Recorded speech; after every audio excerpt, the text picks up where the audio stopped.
It is always bittersweet as vegetable garden season winds down for the summer. But but if you've found it successful, one easy way to preserve the taste and flavors of your summer garden is by drying and freezing your herbs.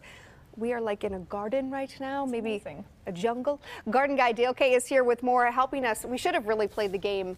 Guess Name that herb, because we're like, what's this, what's this, what's this, what's this?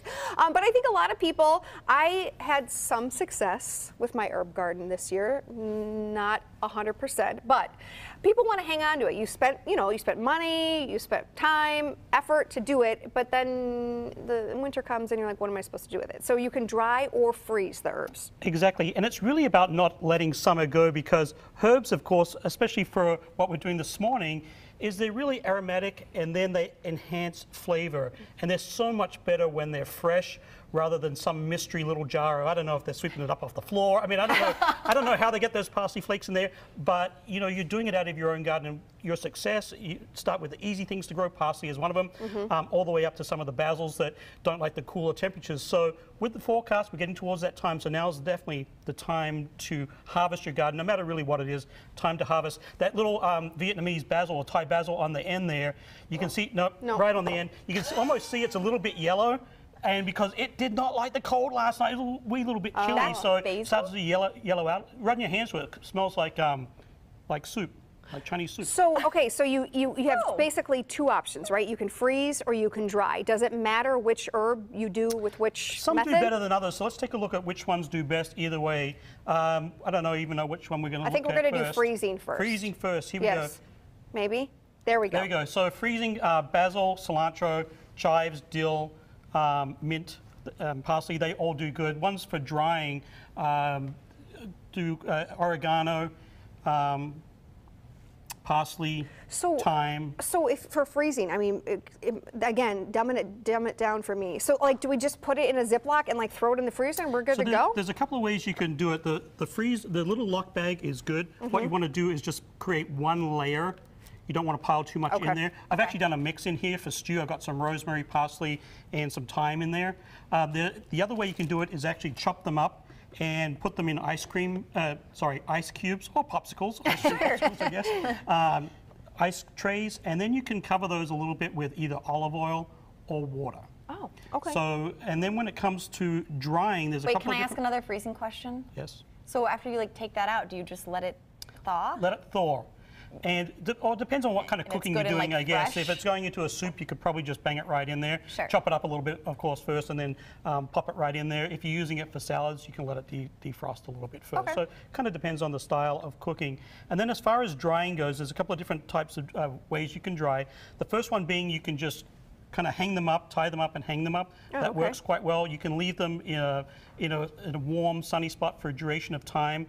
That will dry them out. Or of course, if you have a dehydrator or something like that at home, you can dehydrate your herbs as well. And then do you get flies hanging around that? No, not unless you leave your door open.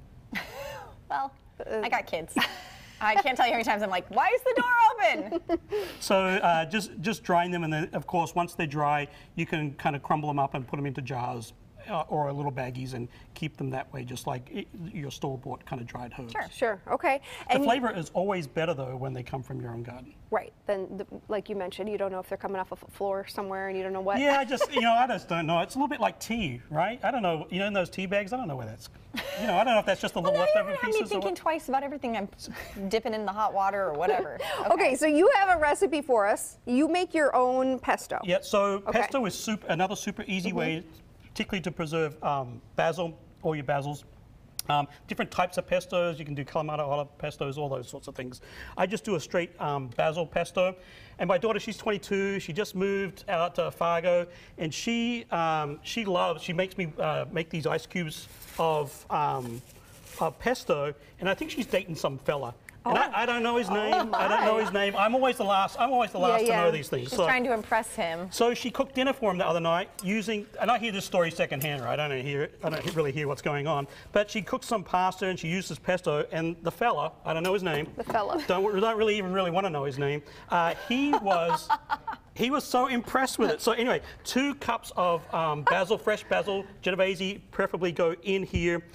Then what you want to do is put about 2/3 of a cup of parm, Hopefully your future son-in-law is watching. And Oh, then wow, the you're secret, good. the secret She to just my went right the past secret to my pesto is about 1/3 cup of pecorino. That's Oh, okay. that really gives a nice little lift. Couple of Pine quarter. nuts? No, we'll put a little bit more of quarter pine Okay. nuts. That goes in there. Couple of cloves of garlic peeled. Just plop them right in. You don't have Just to chop plop it or 'em right anything. Okay. You didn't think the garden guy knew how to cook, right? But I asked. I said, "Are you a good cook? Because you're in here making this." so let's get this a little bit of, to give that a little bit of a pulse, and then you just tip in some olive oil.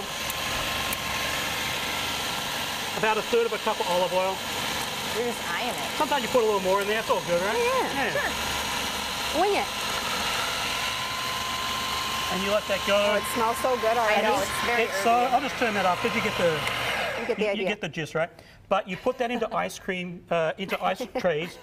Can someone get me an ice cream, please? It's a We little got warm. ice It's a cream. little warm in the shirt. Put it into ice tray cubes, freeze it, and then you can put it into baggies. I put 2 per bag. You can put a little cream in there. You know, you can make all this stuff. You can put pesto on grilled meats, any like lamb chops. Oh, that's so nice. Lamb chops with a little bit of fresh pesto on top. Just put it on top. Oh, it's really Seafood it's really too. cool. It's really good on the Yes. seafood. Claire made shrimp pasta for this. Fella. Fella. Yeah, this guy. guy. Whatever. What do you really call But it was him? really- No, I really can't say that on No, here. he was real. I guess he was really impressed. But the basil thing, like I have to make like batches of this for Yeah. Clara. So There you go. Quick Put 'em on its question. way. What is this herb? Do you know at home? What is it? Can I smell? I'm not gonna get It this. looks like big cilantro. parsley, Italian parsley. Oh, Dang sure. it. Okay. Now we know what our next segment will be. I Dale think K, it's almost like job security being on this show. I like it. you're good.